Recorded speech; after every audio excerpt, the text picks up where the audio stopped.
I'm Tanya, and today I'm here with my Corgi puppy Sploot. We are doing the highly requested Corgi Q&A where you guys sent in questions and now I'll be answering them. So let's get started. Can I have a kiss?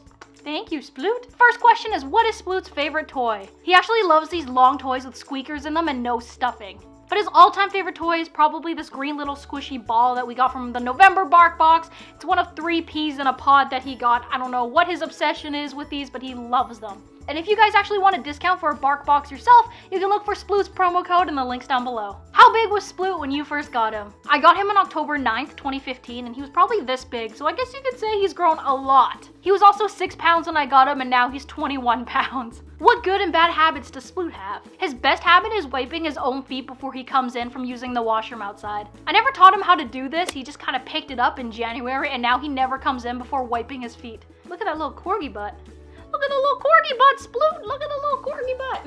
Does Sploot have Instagram? Yes, it's at Sploot the Corgi. Where is the weirdest place Sploot has fallen asleep? He strangely likes to lay directly on top of the vents in the house so that all of the air blows up on his stomach, and he tends to sleep there a lot.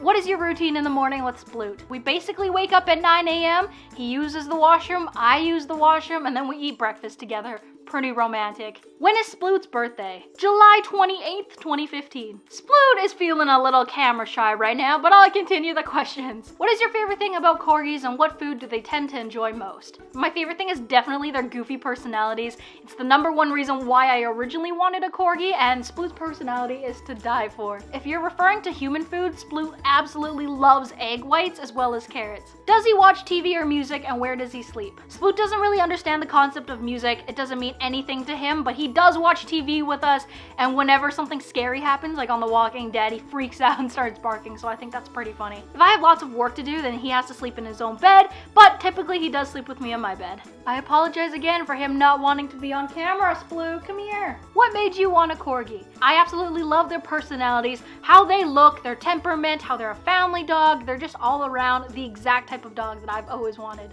Thanks for the corgi butt view, Sploot. Is it true that corgis usually get leg problems since their legs are so short? Corgis definitely have a high risk of hip problems as they're older because of jumping on and off things with their long bodies and short legs. So I generally try to keep them from jumping on or off anything, and if you decide to get a corgi, it's definitely something that you cannot let corgis do. As in jumping on and off the couch, for example. What does Sploot do when he's scared? I think that most dogs tend to put their ears back when they get scared, but that's actually what Sploot does when he's excited to see someone. So when he's scared, he scurries and runs between my legs and kind of hides out there. Is Sploot a good puppy or is he a bad puppy, and does he chew up a lot of stuff? I was very lucky with Sploot in that he was super easy to train, didn't have too many accidents, and didn't really chew anything up. But I do know that corgis in general do chew a lot, so you have to look out for that. Can Sploot pose for us? Pose?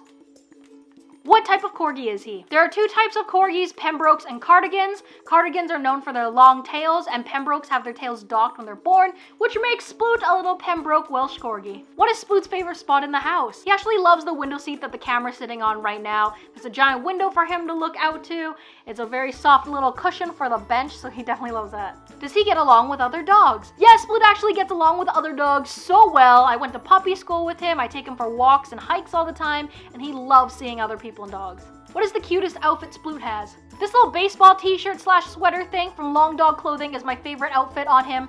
It's reversible, but this side is so cute, and if you guys want to check it out, I'll put it in the links down below as well. I absolutely love this on him, and everyone also melts when I walk him downtown with it. Are corgis hard to groom? Are they really active or chill? Corgis are not hard to groom, but they do shed a lot. Like literally prepare for your entire house and all of your clothes to just be covered in Sploot hair. I meant corgi hair, but Sploot hair came out. And corgis are kind of in the middle between active and chill. He has his chill moments for sure, but he definitely has huge active moments in the morning and at night. What is your favorite thing to do with Sploot? I just love sleeping with Sploot because he loves cuddling and being the little spoon. And when he gets into deep sleep in about 15-20 minutes, he'll flip over onto his back with his paws straight up and still sleep against me. And I think it's the cutest thing ever. Now this was a very long paragraph, but basically in a summary, she asked, do corgis bite / snip? How do you stop it? Are they a good family dog? And how is Sploot's personality and temper? Corgis generally tend to bite and nip a lot, as well as herd you, because they're bred to herd sheep. So when I first got him, he'd go and run after people and bite on their heels trying to herd them, but thankfully I got him out of that habit and now he doesn't do it anymore. Sploot also doesn't have a huge biting / nipping problem as much anymore, but he does nibble on people when he doesn't know who they are. Not a hard nibble, but just kind of like a little nibble until he gets a sense of who they are and then he stops. And to stop these habits, his puppy trainer actually recommended that I use a spray bottle and spray him in the face every time he did something I didn't want him to do.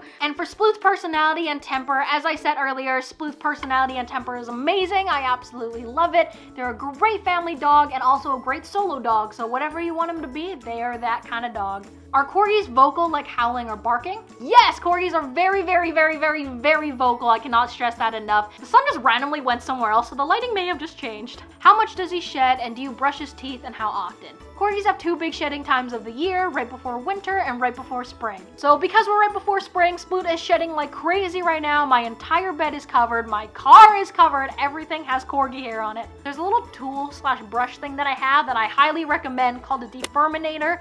If you brush him even once down his back, all of his shed hair just comes out very easily. It doesn't bother him, whereas he hates normal brushing.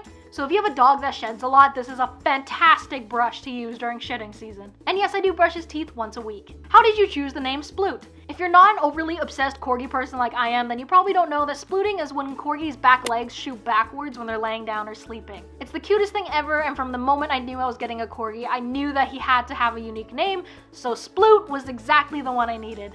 Alright guys, so that is all for today's video. I'm sorry that Sploot was absent for a lot of it, you little stinker. But thank you so much for watching all of our vlogs and all of my videos that feature Sploot. If you have any more questions, feel free to leave them below, and maybe I'll film another Sploot Corgi question and answer thing in the future. Be sure you subscribe if you're new to our channel. I'm not actually a dog-based channel, but there is a lot of dog stuff, so if you're into that, that's cool. So I'll see you guys next time with a brand new video. Bye!